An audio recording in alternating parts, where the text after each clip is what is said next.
In the spring of 1979, Gerald Hoffman was 43 years old and milking 32 cows on 160 acres outside of Sheboygan Falls, Wisconsin.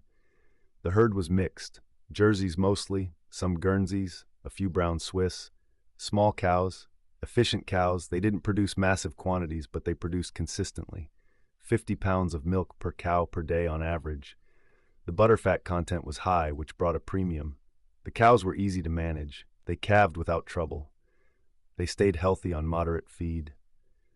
Gerald had been milking this same type of herd since he took over the farm from his father in 1964. 15 years of the same routine, the same rhythm, the same quiet predictability. But in 1979, the dairy industry was changing. Milk prices had stagnated while feed costs climbed. The economics were tightening. Farms that had been profitable on 40 cows now needed 60 to break even.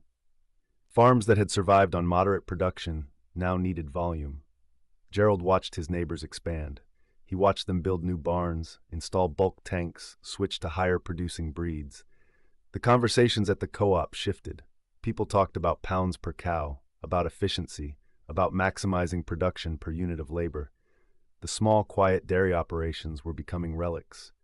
The future, everyone said, was Holstein. Gerald resisted for a while. He liked his mixed herd. He liked the variety, the hardiness, the fact that he could manage them alone without constant intervention. His wife, Diane, helped with feeding and some of the barn work, but she also managed the household and raised their 2 daughters. The farm ran smoothly because it was simple. 32 cows, twice a day milking, pasture in summer, hay in winter, grain supplementation but not excessive. The cows lived long lives, 10, 12, sometimes 14 years. Gerald knew each one by name, by temperament, by lineage. The farm wasn't making them wealthy, but it was paying the bills. But in the spring of 1979, Gerald's main tractor broke down. It was a 15-year-old Ford, and the transmission was gone. The repair estimate came in at $1,200, which was nearly as much as the tractor was worth. Gerald talked to the implement dealer in town about options. The dealer showed him a used Massey Ferguson, a bigger machine with more horsepower, a newer model with a loader attachment. The price was $6,800. Gerald didn't have $6,800 in cash, but the dealer offered financing. Low interest, 5-year term, payments of about $130 a month. Gerald stood in the dealership lot and looked at the Massey. It was red and solid and far more capable than anything he'd owned before. The loader would make feeding easier. The extra horsepower would let him work ground faster, pull heavier equipment, handle manure spreading with less effort. It made sense. The farm needed a reliable tractor.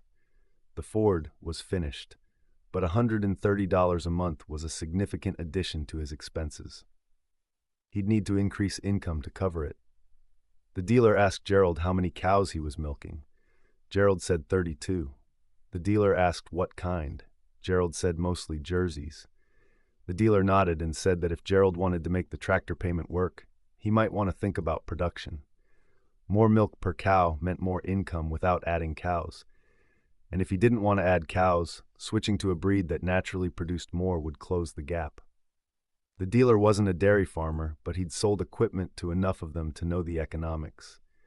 He mentioned that several farmers in the area had gone to Holstein and hadn't regretted it. Gerald bought the Massey Ferguson. He signed the financing paperwork on a Thursday afternoon in late April. The payments would start in June. He drove the tractor home and felt the weight of the decision settle over him. $130 a month for 5 years. $7,800 total with interest. It was the largest debt he'd carried since buying out his father's share of the farm 15 years earlier, and it meant the farm had to produce more. That summer, Gerald started researching Holstein genetics. He attended a dairy meeting in Fond du Lac, where a university extension agent presented data on breed comparisons. Holsteins, the agent explained, were the highest volume producers in the industry. An average Holstein could produce 70 to 80 pounds of milk per day, nearly 50% more than a Jersey. The butterfat percentage was lower, but the sheer volume compensated. And the industry was shifting toward pricing based on hundredweight rather than butterfat content, which favored high-volume production. The agent also talked about management intensity. Holsteins required more feed. They were larger animals with higher metabolic demands. They needed more grain, more protein, more careful ration balancing. They were more prone to metabolic disorders like milk fever and ketosis. They had shorter productive lifespans than smaller breeds. But if managed correctly, the agent said, they were the most profitable option for commercial dairy. Gerald took notes. He asked questions. He talked to other farmers who'd made the switch. Most of them reported increased income, though they also reported increased costs. More feed, more vet bills, more time spent managing health issues. But the consensus was that Holsteins were the direction the industry was moving, and farms that didn't adapt would be left behind. In the fall of 1979, Gerald made the decision. He would transition his herd to Holstein. Not all at once, but gradually. He'd sell off the older Jerseys and Guernseys as they aged out and replace them with Holstein heifers.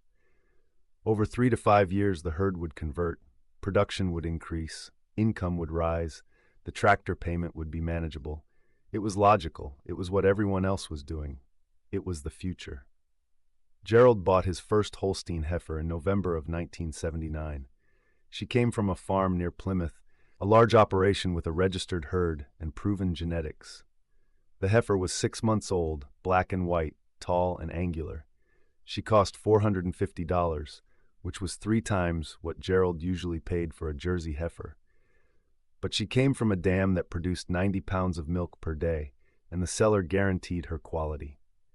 Gerald brought her home and put her in the barn with the younger stock. She looked enormous next to the Jerseys. Over the next 18 months, Gerald bought 4 more Holstein heifers. He also bred several of his younger Jersey and Guernsey cows to a Holstein bull, creating crossbreds that would carry some of the volume genetics.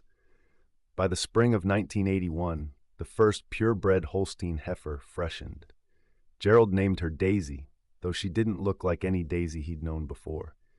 She was massive, 1,400 pounds, nearly twice the size of his Jerseys. Her udder was large and tight, her frame stretched and bony. Daisy produced. In her first lactation, she averaged 78 pounds of milk per day. Gerald was stunned. He'd never seen production like that from a single cow. The milk check started reflecting it. With Daisy and the crossbreds contributing, his monthly income increased by about $200. It was working. The Holsteins were delivering what they'd promised. But Daisy also required more attention than Gerald was used to. She ate nearly twice as much grain as the Jerseys. Her feed costs alone were significantly higher. She developed milk fever 3 days after calving, a metabolic condition caused by calcium depletion. Gerald had to call the vet, who administered an IV calcium solution. The vet bill was $65. Daisy recovered, but it was an intervention Gerald had never needed with his smaller cows. The vet told him that Holsteins were prone to milk fever, especially high producers. Gerald would need to watch for it in future calvings. By 1982, Gerald had 8 Holsteins in his milking herd, along with 24 Jerseys and Guernseys. The Holsteins were producing an average of 75 pounds per day. The smaller cows were still at 50. The overall herd average had increased to about 60 pounds per cow per day. Gerald's milk checks were up. He was covering the tractor payment with room to spare. But the workload had changed. The Holsteins required more feed management. Gerald had to mix rations more carefully, balancing energy and protein to support high production without causing digestive upset. He bought a grain mixer and spent more time calculating feed ratios. The Holsteins also had more health issues: retained placentas after calving, displaced abomasums, a condition where the stomach twisted and required surgical correction, mastitis, udder infections that required antibiotics and sometimes resulted in lost quarters. Gerald's vet bills, which had averaged about $300 a year, climbed to over $1,000. The Holsteins also didn't last as long. Gerald's Jerseys routinely produced for 10 or 12 years. The Holsteins seemed to wear out after 5 or 6 lactations. The metabolic strain of high production took a toll. Cows that had been vigorous and productive in their 2nd and 3rd lactations were often culled by their 6th due to declining health or fertility issues. Gerald found himself replacing Holsteins more frequently than he'd ever replaced Jerseys. But the income was there. By 1983, Gerald's herd was split almost evenly. 16 Holsteins, 16 Jerseys, and crossbreds. His production had increased to an average of 65 pounds per cow per day. His annual milk sales were up by nearly 30% compared to 1979. He'd paid off the Massey Ferguson a year early. The farm was generating more revenue than it ever had, but it was also consuming more of Gerald's time and energy. The quiet rhythm of the farm had disappeared. Before the Holsteins, Gerald's barn work had been predictable. Morning milking, evening milking, routine checks, occasional issues. Now there was always something. A cow with ketosis, a cow with a twisted stomach, a cow that wouldn't breed back, a cow that developed an infection. Gerald spent more time on the phone with the vet, more time administering treatments, more time monitoring individual animals. The Holsteins demanded constant attention. Diane noticed the change. She told Gerald in the winter of 1983 that he seemed tired all the time. He was in the barn earlier in the mornings and later in the evenings. He was working through meals. He wasn't sleeping well. Gerald admitted that the Holsteins were more work than he'd anticipated, but he said it was worth it. The income proved it. They were making money. They were staying competitive. The farm was surviving. But something had shifted that Gerald didn't fully acknowledge. The relationship between farmer and animal had changed. With the Jerseys, Gerald had known each cow as an individual. He'd known their personalities, their quirks, their preferences. He'd known which cows were skittish and which were calm, which ones preferred the corner stall and which ones liked the middle. He'd had time to notice those things because the management was less intensive. With the Holsteins, the focus was production. Each cow was a unit of output. Gerald tracked their milk weights daily, monitored their feed intake, calculated their production efficiency. The cows had names, but they were primarily identified by their numbers and their performance metrics. When a Holstein's production dropped, Gerald evaluated whether to keep breeding her or cull her. The decision was economic. There wasn't room for sentiment when an animal was consuming $100 of feed per month and only producing $80 of milk. By 1985, Gerald's herd was almost entirely Holstein. He'd sold off the last of the old Jerseys, keeping only a few crossbreds that still performed well. His production had climbed to 70 pounds per cow per day. He was milking 35 cows now, 3 more than he'd started with in 1979, and producing more than double the milk. His income had increased substantially. He'd upgraded his bulk tank, improved his milking equipment, and added a second silo for feed storage.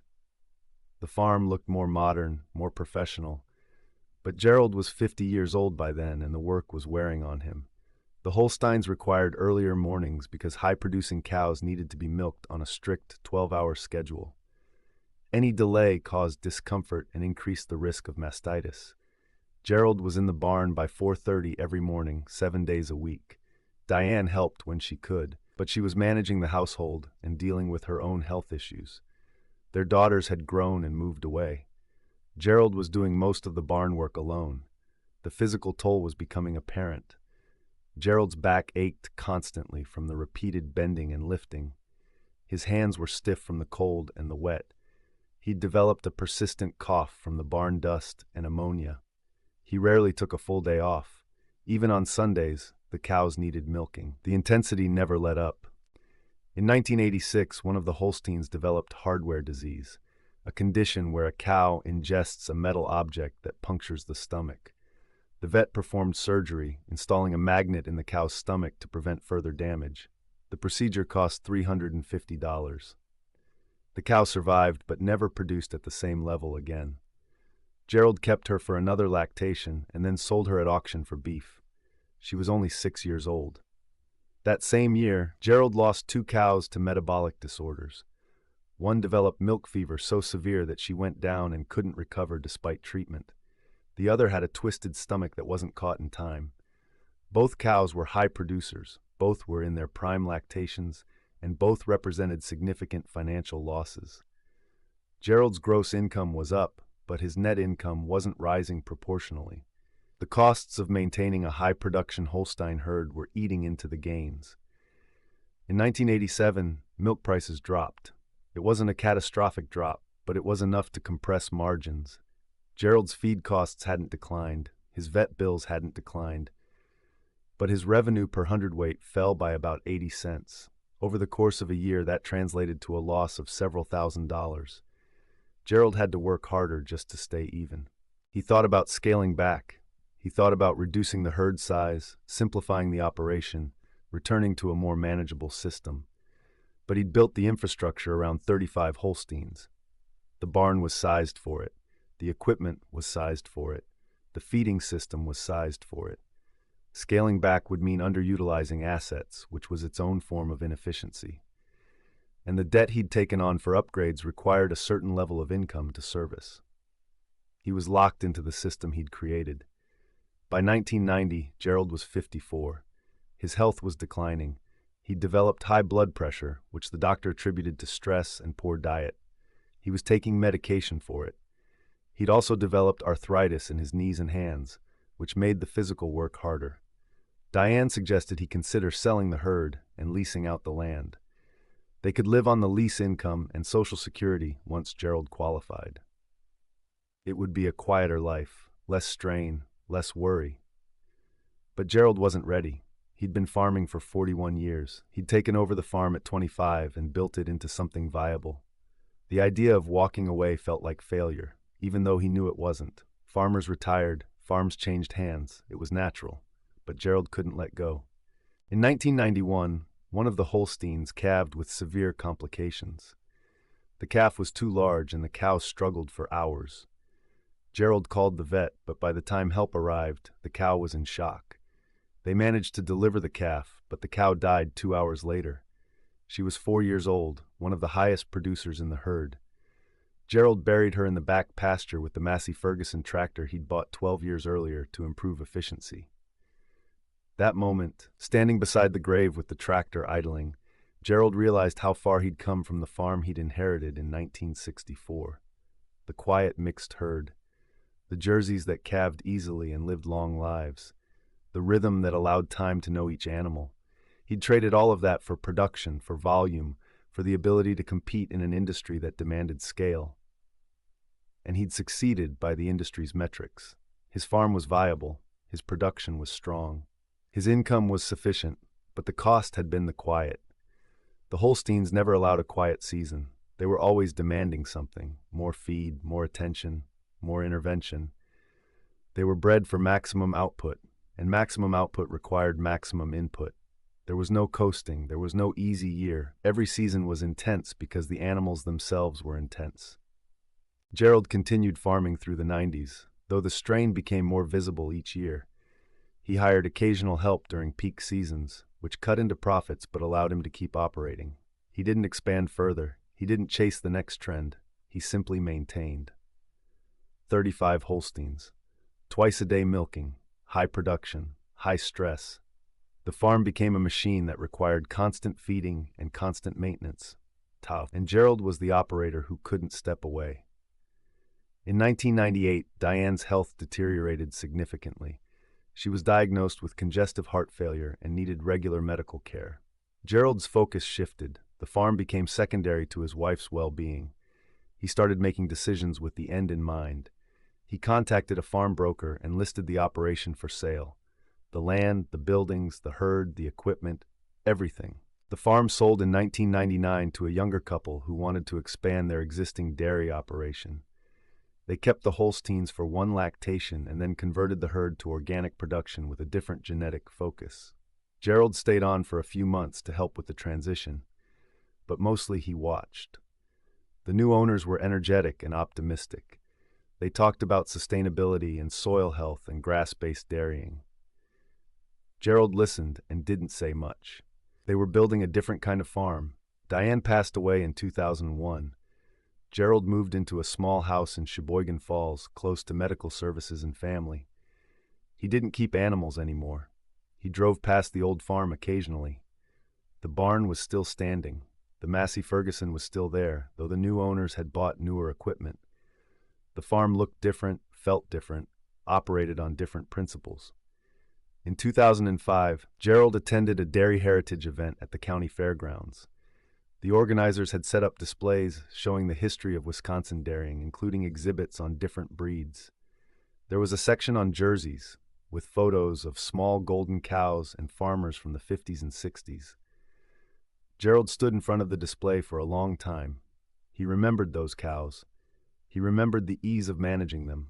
He remembered mornings in the barn that felt peaceful instead of urgent. A younger farmer approached and asked if Gerald had milked jerseys. Gerald said he had, for 15 years.